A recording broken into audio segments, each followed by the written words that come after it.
Après avoir évoqué les Ismaéliens et les Druzes dimanche dernier, l'émission Islam s'intéresse aujourd'hui à un autre courant minoritaire en islam représenté par les Ibadites.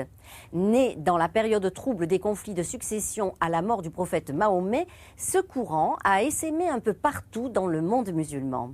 Voici la longue et passionnante histoire de l'ibadisme et des Ibadites.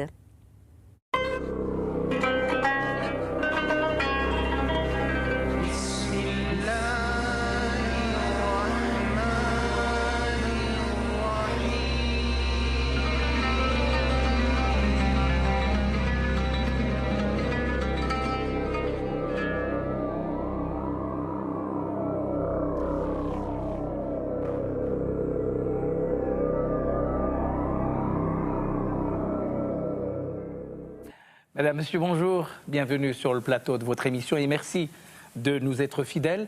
Dans le cadre des émissions que nous consacrons aux minorités musulmanes à l'intérieur de l'espace musulman, la semaine dernière, il a été question de deux courants que sont l'ismaélisme et les druzes. Ce matin, nous allons continuer à évoquer des courants minoritaires et cette fois-ci, ça sera donc l'ibadisme qui est un courant sunnite né au lendemain de la mort du prophète. Alors pour en parler, j'ai le plaisir de vous présenter Mohamed Messen. Vous êtes algérien, vous venez d'Algérie et vous êtes spécialiste de cette grande école musulmane qu'est l'ibadisme et vous êtes écrivain, vous avez consacré beaucoup d'ouvrages sur cette question. À côté de vous, Christian Lechamp, bonjour. Bonjour. Vous êtes universitaire, vous donnez des cours à l'université Paris 2 Assas et vous êtes membre de l'Académie des sciences de l'Outre-mer. Alors, avant d'arriver vers vous pour justement parler de l'ibadisme et son histoire et sa destinée, regardez avec moi ce document qui nous présente précisément l'origine de l'ibadisme. Regardez. L'ibadisme est une école de pensée de l'islam distincte du sunnisme et du chiisme. Elle est fondée 50 ans après le décès du prophète de l'islam.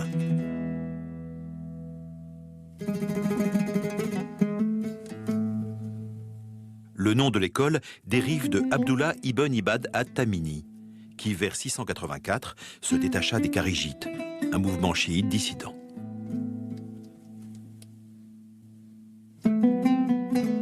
Certains disciples considèrent que c'est Jabir ibn Zaïd al-Azdi, originaire d'Oman, qui est le vrai fondateur. Il fut parmi les meilleurs élèves d'Aïcha, l'épouse du prophète, et d'Abdullah ibn Abbas, cousin du prophète, tous deux grands connaisseurs des textes de la tradition prophétique. Les Ibadites ont été persécutés par les partisans des autres courants musulmans. Chassés par les Abbassides en 761, certains Ibadites s'exilent à Oman et au Yémen. Les autres se regroupent autour de l'ancien gouverneur de Kairouan, Ibn Rostoum, qui fonde une dynastie ibadite, les Rostémides, qui bâtirent leur capitale à Taert, en Algérie.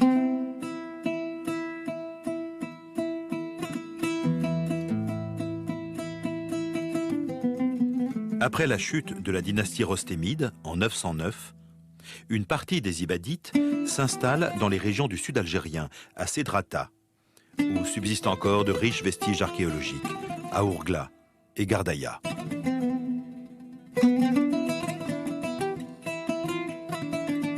Au XIIe siècle, au sein de la communauté, d'éminents théologiens précisèrent la pensée ibadite et lui donnèrent une forme élaborée.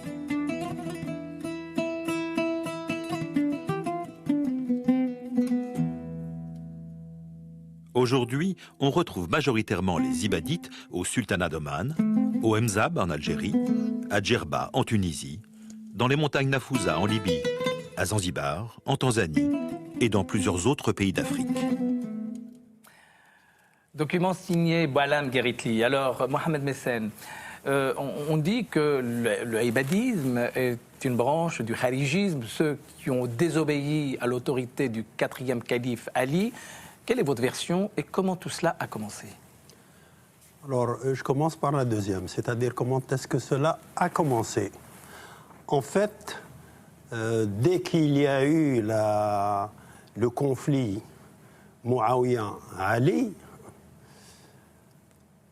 les partisans de... Bien sûr, ce conflit était entre Muawiyah, l'un des fondateurs de la dynastie Omeyyade, au sujet de la succession.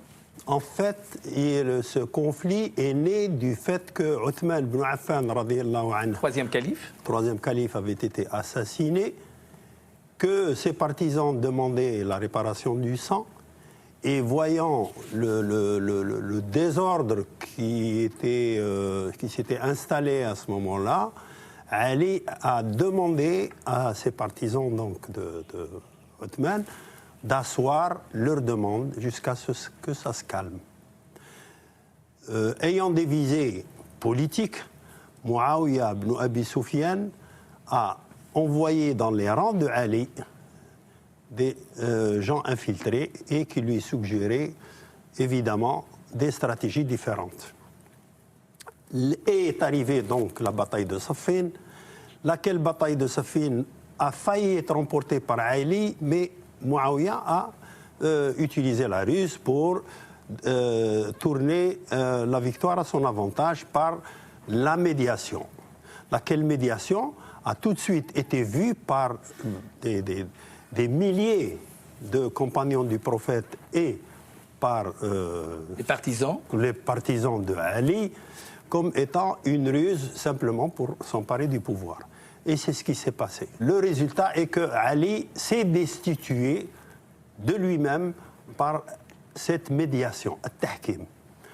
Alors, les gens qui ont refusé Tahkim ont purement et simplement quitté la scène. Ceux qui ont désobéi à l'autorité du quatrième calife. Au contraire, ils n'ont pas désobéi à l'autorité de Ali. Au contraire, ils le soutenaient, ils lui disaient « Tu as fait une erreur, reviens vers nous, nous allons fonder un khalifa avec toi, non pas avec ta personne, mais un autre calife qu'ils avaient élu. Ils finiront par constituer un gouvernement. Voilà. Et nous allons constituer une force contre Muawiyah qui s'est installée par la force et par la ruse. Alors, comment ça s'est passé? Quelle est la suite? Comment les choses ont évolué? Alors, très vite, Ali a refusé de les rejoindre et leur a livré au contraire bataille. Et c'est à ce moment-là que Muawiyah s'est réconforté et s'est bien installé dans son régime. Et alors, il est parti donc en guerre également contre Ali, que les extrémistes qui vont devenir kharijites l'ont assassiné, et les Muhakima qui sont restés regroupés, qui sont les futurs ibadites. Qu'est-ce que vous appelez les Muhakima? Alors, les Muhakima, ce sont les gens qui ont refusé Tahkim. L'arbitrage. L'arbitrage. Ils ont refusé l'arbitrage et ils ont dit « Nous ne reconnaissons pas Muawiyah, nous ne reconnaissons pas la destitution de Ali, donc Ali ayant démissionné, nous allons constituer un autre califat. » Muawiyah est parti en guerre également contre ces Muhakima. Alors, donc attaqués des deux côtés, les Muhakima n'ont rien fait d'autre que de rentrer dans la clandestinité. En quoi les ibadis se distinguent de ceux qui les ont précédés? Qu'est-ce qu'ils prônent? Quelle est leur philosophie? Quel est le dogme qu'ils pratiquent? Et sur quoi ils se fondent? Alors, l'ibadisme, en fait, n'est rien d'autre que l'origine de tous les sunnites qui étaient prônés et professés par Jabir ibn Zayd, et repris simplement sur ses instructions et son enseignement par Abdullah ibn Ibad. Ceux qu'on considère comme les fondateurs. Voilà. En fait, Abdullah ibn Ibad n'est pas le vrai imam, mais Jabir ibn Zayd, qui était l'imam de tous les sunnites à ce moment-là, parce qu'il n'y avait que les muhakima, donc que les futurs ibadites, ou les muhakima d'origine, qui s'appelaient à ce moment-là effectivement Ahl al-Da'wa ou al-Istiqama. Donc, les muhakima... de la prédication. Voilà, les gens de la prédication et de la droiture. La rectitude ou la droiture. De la droiture. Donc, de Ahl al-Da'wa ou al-Istiqama d'un côté, qui étaient donc les gens tolérants et pacifistes, et sont sortis également de ces muhakima, donc ceux qui ont refusé la médiation, sont sortis les extrémistes qui sont les sofristes, les azraqites et les najdis. Alors, très bien, Christian Leuchamp, On a entendu Mohamed Messen qui restitue les détails de cette histoire qui est très complexe, compliquée. C'est la raison pour laquelle nous sommes là pour un peu rendre les choses un peu plus compréhensibles et lisibles. Dans l'islam des origines, car nous sommes dans les premiers siècles de l'islam, il y a toute une effervescence et les ibadistes font partie de cette effervescence. Quelle a été leur philosophie et leur singularité ? C'est-à-dire, en ce qui concerne du moins ceux que l'on appelle les kharijites ou les ibadites de Oman, la tradition pour les autres musulmans, c'est que, comme vous le savez, pour les sunnites, il faut que le califat soit attribué automatiquement à quelqu'un de la tribu des Qurayshites, c'est-à-dire relatif au prophète lui-même. Pour les chiites, ça a été pratiquement la même chose, puisque c'était Ahl el-Bayt, les gens de la maison. D'après ce qui est compris au Moyen-Orient, les kharijites n'imposent pas un califat qui soit attribué à une personnalité qui vienne automatiquement de la famille du prophète. En fait, mais ça peut être n'importe dès lors quel qu'il est musulman et sans compétent. doute un peu comme le disait, comme vous le disiez, c'est-à-dire qu'il soit compétent. C'est pour ça d'ailleurs que vous avez parlé de cette tradition de Oman. Vous savez que Oman, les Omanais, qui étaient de très grands navigateurs, ont été en Afrique. Et c'est pour ça que vous trouvez des ibadites, notamment à Zanzibar, parce que Zanzibar et Pemba étaient précisément des îles rattachées jusqu'en 1962 à Oman. Donc, les Omanais n'auraient pas trouvé extraordinaire qu'un calife soit, par exemple, un Africain. Exact. Et je rectifie encore toujours cet amalgame kharijite, ibadite. Pour les ibadites ou pour les ahl al-da'wa ou l'istiqama, ils ne sont pas du tout kharijites. Ne sont kharijites que les gens que Muawiyah avait qualifiés, et non pas Ali d'ailleurs, parce que Ahl al-Da'wa ou l'istiqama, ils ont continué à soutenir Ali malgré qu'il soit destitué et malgré qu'il leur ait fait la guerre. Ils ont été à Karbala et ils ont combattu aux côtés de Hussein, Hussein, le fils de Ali. Mieux que cela, ils sont rentrés en clandestinité et ils ont envoyé, comme tous les courants de ce temps-là, leurs ulama à travers Oman. Les ulama sont les savants de l'islam. Les savants de l'islam et vers le Moyen-Orient, vers l'Afrique du Nord. Mais je tiens absolument à ce que vous nous disiez d'abord. Quelle est la particularité en termes de dogme des ibadites? Alors les ibadites donc croient à ce que l'acte et la foi soit couplé avec l'acte. On ne peut pas aller au paradis simplement en disant La ilaha illallah Muhammad Rasulullah. C'est-à-dire, je ne crois. C'est la profession de foi. Voilà, la profession de foi. Il faut qu'il y ait l'acte pour pouvoir prétendre au paradis. C'est-à-dire l'acte dans les relations de tous les jours, dans les relations humaines, absolument, dans les relations à autrui. Relation avec Dieu et relation avec les hommes. La bonne œuvre, comme on dit. Voilà. Ceux qui croient et qui font du bien. Dans tous les sens. Voilà donc le premier, je dirais, la première dimension qui caractérise les ibadites. Est-ce qu'il y a une seconde? Il y en a 3 ou 4 autres. Je me limiterai au principal. Les ibadites ne croient pas à l'enfer temporaire. C'est-à-dire que une fois le jugement dernier prononcé, Allah a prononcé d'être à l'enfer ou au paradis, le jugement est sans recours.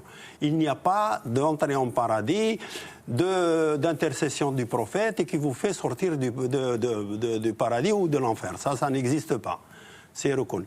Alors, le plus important de tous aussi, c'est que les ibadites ou al-da'wa ou l'istiqama, en fait, ne reconnaissent pas les hadiths qui n'ont pas 3 références. Et tous les hadiths, donc les déclarations du prophète ou ses actes, qui sont contraires, directement contraires à un verset du Coran, ils sont automatiquement éliminés. Autrement dit, les ibadites ont inventé, produit Un recueil de hadiths qui n'existe pas du tout dans les recueils reconnus traditionnellement, historiquement?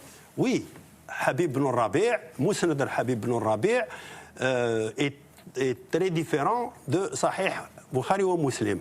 Il a élagué énormément de hadiths qu'il a reconnus ou que les savants ibadites reconnaissent comme étant faux ou faibles. Donc ils ont innové. Ils ont innové en matière de hadith. Très bien. Alors, Christian Lechamp, il y a aujourd'hui indiscutablement, depuis les origines, à travers l'histoire, sous toutes les dynasties, tous les empires qui ont gouverné le monde musulman, il y a toujours eu ces ibadites. Aujourd'hui, où est-ce qu'on les retrouve et où se trouvent ces diasporas? L'avantage, si je puis dire, des ibadites, c'est que vous les trouvez autant au Moyen-Orient qu'en Tunisie et en Algérie. C'est et une puis en singularité. Libye aussi. J'en ai vu au Djebel Nafoussa, notamment. Et donc, je dois dire, ce n'est pas parce que vous êtes présent, mais je dois dire qu'au Moyen-Orient, les ibadites sont admirés pour leur tenue. C'est-à-dire que, un peu comme les druzes, pour lesquels l'une des conditions de l'initiation doit être de porter un habit particulier et qu'il soit toujours propre et bien conservé, de la même manière, les ibadites ont toujours une tenue parfaite. Il y a un habit simple, mais qui est toujours élégamment porté. Et ce qui est amusant, c'est que vous savez que dans l'administration omanaise, il y a des étrangers, il y a notamment beaucoup de Pakistanais, et tous les fonctionnaires de l'État doivent porter précisément ce même habit omanais. Je crois que le sultan d'Oman est considéré naturellement comme l'égal un peu des souverains.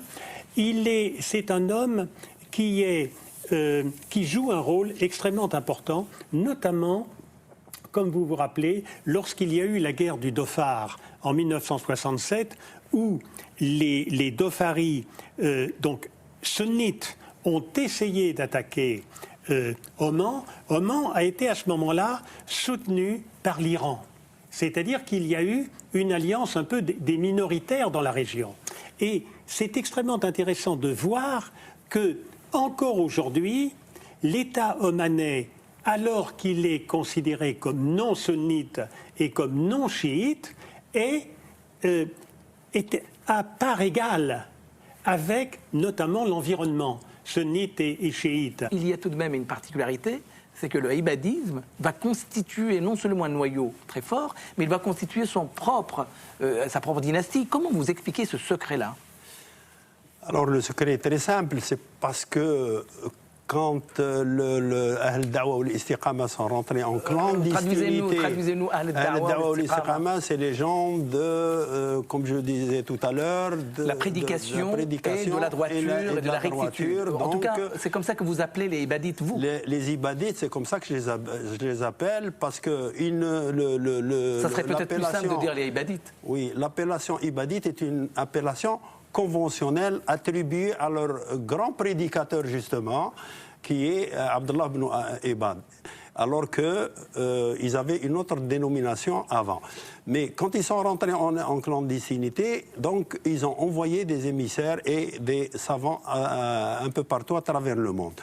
Et arrivés au Maghreb, ils ont commencé à enseigner, ils étaient 6, hein, pas plus. On les connaît, ils sont nommés.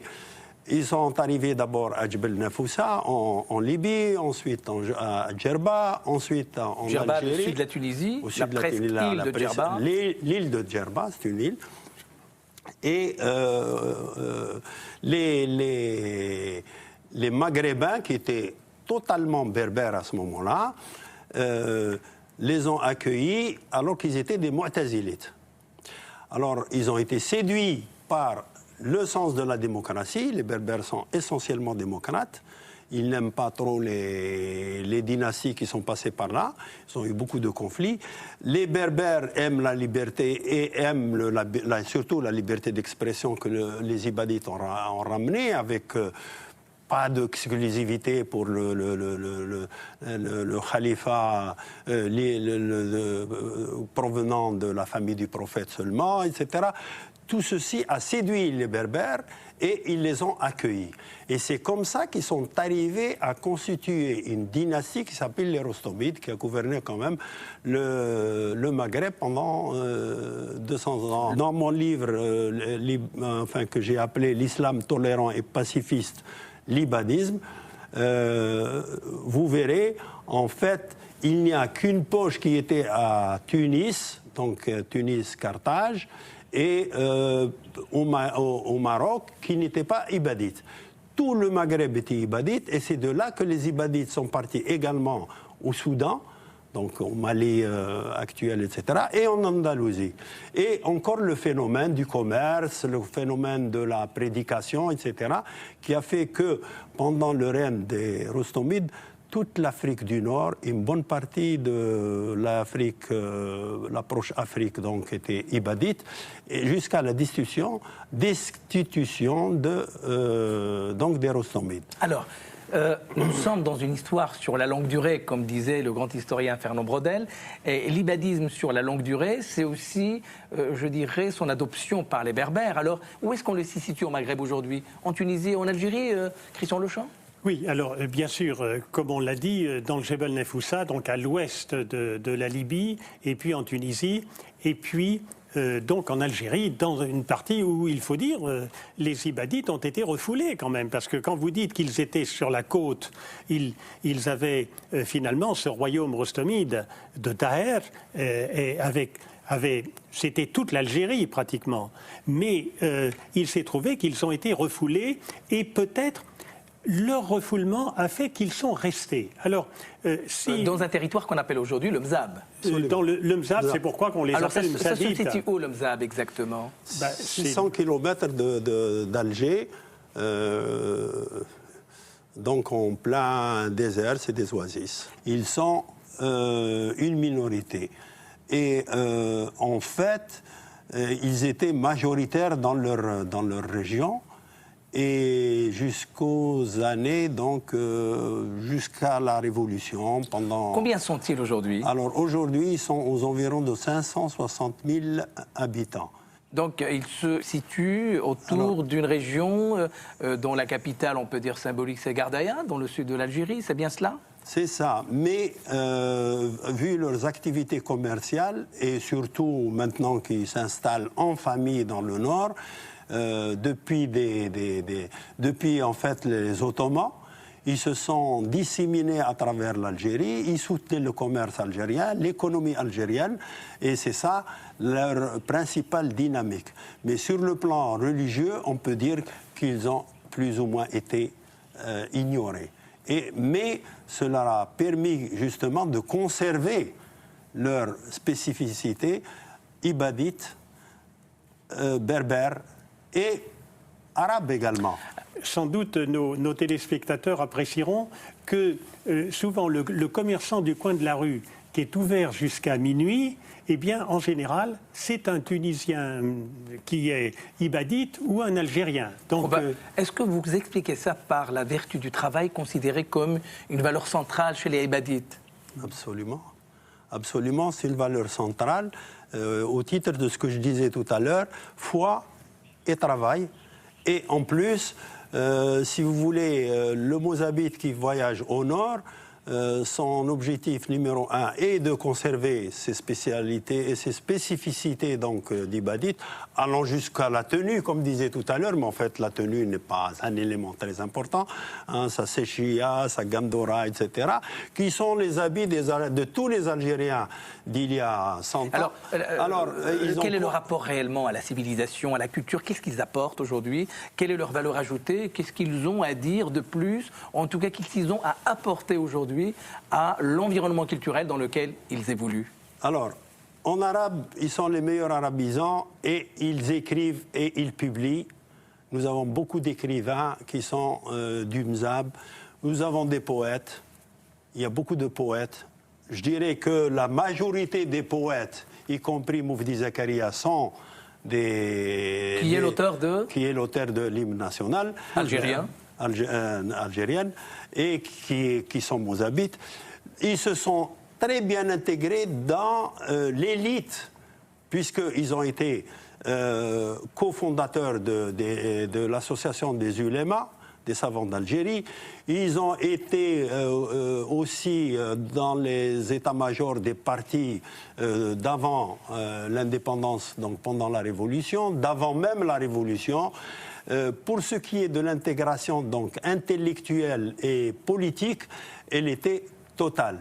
Pour terminer cette émission, en quoi les minorités à l'intérieur de l'espace musulman sont non pas des éléments perturbateurs, mais des éléments créateurs de dynamique? En quoi ils participent à l'éclosion aussi d'un débat à l'intérieur même de l'héritage musulman? Ah oui, tout à fait. C'est-à-dire que tout à l'heure, on a parlé des Berbères, mais parlons aussi des Arabes. Les Omanais sont des Arabes. Et donc, l'ibadisme peut toucher aussi bien des Berbères que des Arabes. Si l'on regarde avant qu'il y ait les événements affreux qui sont en train précisément de mettre à plat tout le Moyen-Orient, l'Irak, la Syrie, le Liban sont des pays formés de minorités ethniques et de minorités confessionnelles. Mais il y a toujours eu un vivre ensemble qui était extrêmement important. Et aujourd'hui, je pense qu'il faut surtout que ces pays-là restent unis et bénéficient dans leur diversité. Mohamed Messen, vous êtes ibadite, vous habitez l'Algérie, vous faites partie de cette minorité. De quoi êtes-vous fier? Bon, je suis fier d'abord d'être musulman, algérien, et je suis fier d'être mouzabite et d'avoir derrière moi des professeurs qui m'ont enseigné, même si je ne les ai pas vus ou je ne les ai pas connus, tels Cheikh Tfaish Al-Qutb de Benizgen, Abou Ishaq Tfaish, Cheikh Bayoud, Cheikh Abou Liqdan, le premier journaliste algérien qui a fondé 8 titres pendant l'occupation, pendant toute la période qu'il a vécue en Algérie, etc. Si vous voulez, il y a eu donc une intégration et le vivre ensemble qu'il y a eu au Mzab était parfait. Petit à petit, les Berbères qui étaient tous berbères en Algérie sont devenus minoritaires au Mzab. Bon, il en reste évidemment, heureusement, mais les Mozabites qui sont des Berbères, au même titre que tous les Amazighites, sont devenus une minorité. Mais ça, c'est essentiellement des problèmes politiques. Ce sont essentiellement des problèmes humains où la religion musulmane n'est absolument pour rien. Merci de nous avoir éclairé justement sur cette facette justement d'un islam certes minoritaire mais très actif. On a vu donc les 3 courants. Merci de nous avoir suivis. Alors pour terminer cette émission, je vous présente un certain nombre d'ouvrages qui nous ont permis justement de réfléchir et d'accompagner cette discussion. L'islam tolérant et pacifiste de vous, Mohamed Messen, bref aperçu sur l'histoire et les principes de ibadisme aux éditions El Ibriz, de vous toujours, La Perle ou la Braise. C'est un roman historique commenté où vous racontez justement tout un pan de l'histoire qui est aussi la vôtre aux éditions Enag. Les Ibadites, c'est un ouvrage de référence de Virginie Prévost, de Djerba à Oman, on en a parlé, la troisième voie de l'islam, aux éditions Brepols, et puis de Marc Gaboriau, grand spécialiste justement de l'Inde, du Pakistan, de l'islam minoritaire et de l'islam de l'Extrême-Orient, l'Inde, Pakistan, Bangladesh, un ouvrage édité aux éditions Albin Michel. Merci messieurs, merci infiniment de nous avoir suivis. Je vous souhaite un très bon dimanche, une très très bonne semaine et on vous donne rendez-vous dimanche prochain sur le plateau de votre émission Islam. Merci, au revoir. Allahumma salli wa sallim wa barik.